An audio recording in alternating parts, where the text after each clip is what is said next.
Assalamualaikum warahmatullahi wabarakatuh. Salam guru penggerak. Perkenalkan, nama saya Yayep Ahakisa, calon guru penggerak Angkatan 10 Kabupaten Musi Banyu Asin dari SMK Negeri 2 Sekayu. Pada kesempatan ini, saya akan memaparkan tugas 11A8, koneksi antar materi pada modul 11, yaitu kesimpulan dan refleksi pemikiran Ki Hajar Dewantara. Adapun kerangka pembelajaran pada modul 11 diantaranya. Yang pertama, mulai dari diri, yaitu membuat refleksi diri tentang pemikiran Ki Hajar Dewantara. Yang kedua, eksplorasi konsep, yaitu untuk memperdalam pemahaman kita mengenai konsep pendidikan Ki Hajar Dewantara. Yang ketiga, ruang kolaborasi, yaitu memberi ruang untuk berkolaborasi dengan sesama calon guru penggerak untuk mengeksplorasi nilai-nilai luhur sosial budaya di daerah, kemudian untuk menebalkan kekuatan kodrat murid sebagai manusia dan juga sebagai anggota masyarakat. Yang keempat, demonstrasi konseptual, di mana peserta calon guru penggerak mendesain strategi dalam mewujudkan pemikiran Ki Hajar Dewantara, yaitu pendidikan yang berpihak pada murid sesuai dengan konteks diri murid dan sosial budaya di daerah asal. Yang kelima, yaitu elaborasi pemahaman, dilakukan dengan menuangkan berbagai pertanyaan mengenai materi refleksi filosofis pendidikan nasional Ki Hajar Dewantara yang akan dibahas bersama instruktur.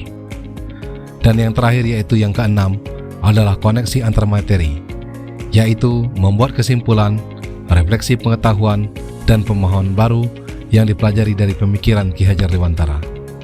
Asas pendidikan menurut Ki Hajar Dewantara. Ki Hajar Dewantara membedakan kata pendidikan dan juga pengajaran dalam memahami arti dan juga tujuan pendidikan. Pengajaran menurutnya merupakan bagian dari pendidikan, di mana terjadinya proses pendidikan dalam memberi ilmu atau berfaedah untuk kecakapan hidup secara lahir dan batin. Sedangkan pendidikan menurut Ki Hajar Dewantara merupakan tuntunan terhadap segala kekuatan kodrat yang dimiliki anak, agar ia mampu mencapai keselamatan dan kebahagiaan yang setinggi-tingginya, baik sebagai seorang manusia maupun sebagai anggota masyarakat. Selanjutnya, dasar pemikiran Ki Hajar Dewantara. Yang pertama adalah sistem among atau menuntun. Yang kedua, sesuai dengan kodrat alam dan juga kodrat zaman. Yang ketiga, merdeka lahir dan batin. Yang keempat, pendidikan berpihak pada murid. Yang kelima, pendidikan bukan tabula rasa. Yang keenam, pendidik seperti petani atau tukang kebun kehidupan. Yang ketujuh, budi pekerti. Dan yang terakhir, yaitu trikon Ki Hajar Dewantara, yaitu kontinu, konvergen, dan juga konsentris.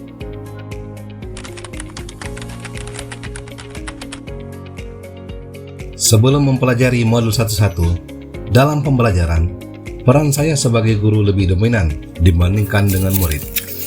Kemudian, lebih menuntut murid menguasai materi sesuai dengan kompetensi yang ditetapkan pemerintah, tanpa memperhatikan bahwa kemampuan tiap anak berbeda.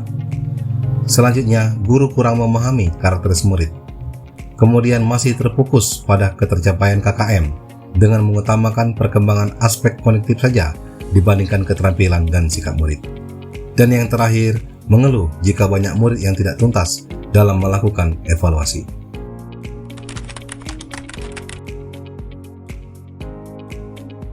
Setelah mempelajari modul 11, saya menyadari bahwa pembelajaran harus berpusat pada murid, dan menyadari bahwa guru bukan satu-satunya sumber belajar murid. Menciptakan pembelajaran yang menarik dan menyenangkan. Kemudian pembelajaran harus sesuai dengan kemampuan, minat, bakat, dan kebutuhan belajar murid. Kemudian menuntun murid dalam pengembangan potensi dan bakat yang dimilikinya, sesuai dengan kodrat alam dan kodrat zaman. Dan yang terakhir, guru harus ikhlas, penuh kesabaran dengan segala ketulusan hati.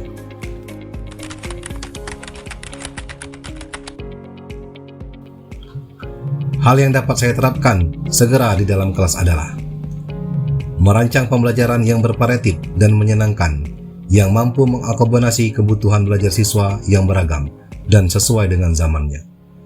menerapkan pembelajaran abad ke-21, di mana murid berpikir kritis, kreatif, komunikatif, dan berkolaborasi dengan memegang konsep merdeka belajar yang sesungguhnya. Mengenali karakteristik dan kebutuhan siswa dalam belajar dengan menjalin komunikasi yang baik.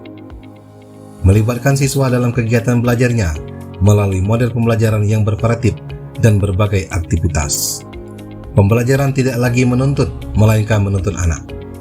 Pembelajaran tidak hanya berfokus pada kognitif saja, melainkan juga memperhatikan aspek afektif dan psikomotorik siswa.